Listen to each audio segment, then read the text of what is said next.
हरे कृष्णा। इस वीडियो में मैं ये हमारा जो कोर्स है भगवान, मैं और माया, इसको कंक्लूड करूँगा। जो निष्कर्ष क्या निकलता है इस पूरे सेशन का वो मैं इस वीडियो में बताने का प्रयास करूँगा। तो ये जो कोर्स था हमारा, ये 3 सेशंस में डिवाइड था। जो पहला सेशन था, पहला सेशन में हमने क्या सीखा, माया की परिभाषा क्या है। तो क्या है माया? माया भगवान की शक्ति है जो कि मुख्यतः इस संसार में दुर्गा देवी के नाम से जानी जाती है। इसके अन्य नाम भी हैं जैसे वैष्णवी, महामाया। और ये जो माया शक्ति है, इस भगवान माया शक्ति के 2 रूप हैं, एक महामाया और एक योग माया। महामाया जो भोगी लोग हैं, भोगी अर्थात जो मज़े करना चाहते हैं, अकेले मज़े करना चाहते हैं, जिनको भगवान की कोई ज़रूरत नहीं लगती, उनको माया महामाया के रूप में दंड देती है। और जो भक्ति करना चाहते हैं, भगवान की सेवा करना चाहते हैं, उनको यही माया योग माया के रूप में भगवान की सेवा करने के लिए प्रेरित करती है। और योग माया भगवान का रसास्वादन में भी वृद्धि करती है। ये महामाया और योग माया के 2 फंक्शन हैं। और माया क्या है? कुछ भी अगर हमें भगवान से अलग लग रहा है या कुछ भी अगर हमें भगवान से कुछ स्वतंत्र लग रहा है, तो ये भाव माया है। प्रभुपाद भी यही कहते हैं, माया दैट विच इज़ नॉट, वो जो नहीं है वो माया है। फिर उसके बाद क्या हमने डिस्कस किया? मायावाद और शैववाद। मायावादी या जो शैव मत के अनुयायी हैं, ये लोग भी माया के अस्तित्व को मानते हैं, पर अल्टीमेटली ये माया को नहीं मानते। इनके अनुसार माया वास्तव में कुछ नहीं है, या तो निर्गुण निराकार ब्रह्म है या शिव है। तो ये इनका अपना सिद्धांत है। पर वैष्णव मत के अनुसार ऐसा नहीं है कि माया नहीं है, माया है और नित्य है, भगवान की शक्ति है और भगवान की अध्यक्षता में ही कार्य करती है। ये हमने पहले सेशन में ये सीखा। दूसरा सेशन था कि माया काम कैसे करती है और इसको कैसे पहचानें। तो कैसे काम करती है माया? माया के 3 गुण हैं, सतोगुण, रजोगुण और तमोगुण। इन 3 गुणों के प्रभाव में ही जीवात्मा कभी सुख भोगता है और कभी दुख भोगता है, और 84 लाख योनियों के चक्कर काटता रहता है। अलग अलग तरह के शरीर मिलते हैं और इन अलग अलग तरह के शरीरों का संग करते करते जीवात्मा अपने आप को शरीर ही मान बैठता है, जिसको देहात्म बुद्धि कहा जाता है।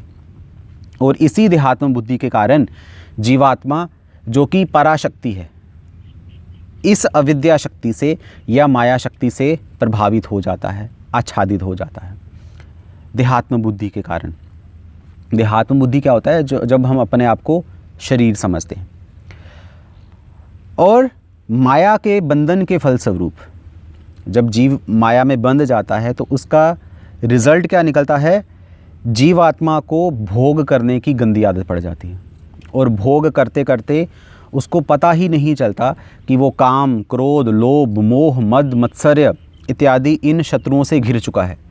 पर जीव राग, द्वेष, अविद्या, अस्मिता, अभिनिवेश से ही आच्छादित रहता है।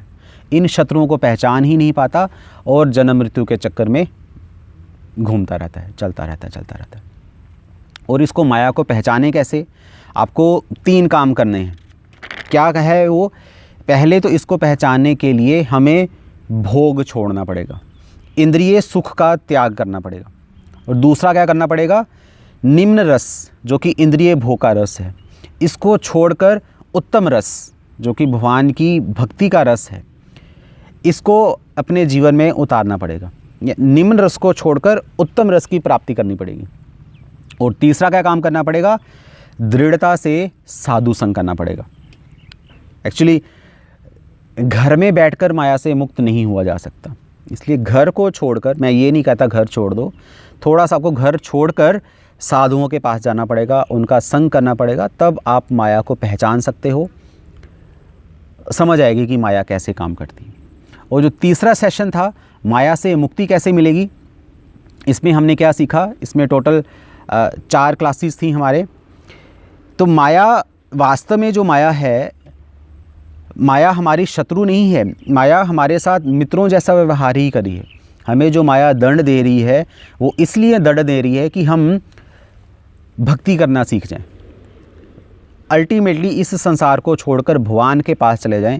ये संसार गंदा है, इसका एहसास, इसका अनुभव दिलवाने के लिए ही माया हमें दंड देती है। और इस संसार में कैसे सिद्धांत हैं, हमने जो सिद्धांतों की बात करती थी जिसको षड दर्शन कहा जाता है, न्याय, वैशेषिका, सांख्य, योग, मीमांसा, इन सब शंकराचार्य का जो अद्वैत मत है, बुद्धिज़्म, जैनिज़्म, ये सब एक तरह से नास्तिक सिद्धांत हैं। हमें इनको फॉलो नहीं करना। हमने जो वैष्णव दर्शन है, श्रीमद् भगवद गीता या श्रीमद् भागवतम, इसको फॉलो करना है, क्योंकि भगवद गीता और भागवतम में ही माया से मुक्ति पाने का रास्ता बताया गया है। वो रास्ता क्या है? भागवत विधि, जिसको नवदा भक्ति कहा जाता है, जो श्रवण, कीर्तन, स्मरण, अर्चनम, वंदनम, पाद सेवनम, सख्यम, आत्मनिवेदनम, इस तरीके से नवदा भक्ति कही जाती है। मेनली इसमें क्या है? श्रवण और कीर्तन। श्रवण क्या है? हरि कथा का श्रवण करना है। विष्णु तो भगवान है, ये तो कन्फर्म्ड है, हमने विष्णु का ही श्रवण करना है। और विष्णु की जो गुण हैं, भगवान विष्णु के जो गुण हैं, उनके गुणों का गुणगान करना ही कीर्तन है। इस तरीके से श्रवण कीर्तन कर कर हम माया से मुक्त हो सकते हैं। अकेले श्रवण कीर्तन करने की गलती कभी मत करिएगा।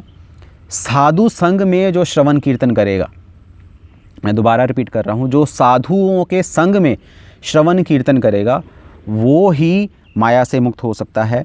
अन्य और कोई विधि शास्त्रों में नहीं दी गई।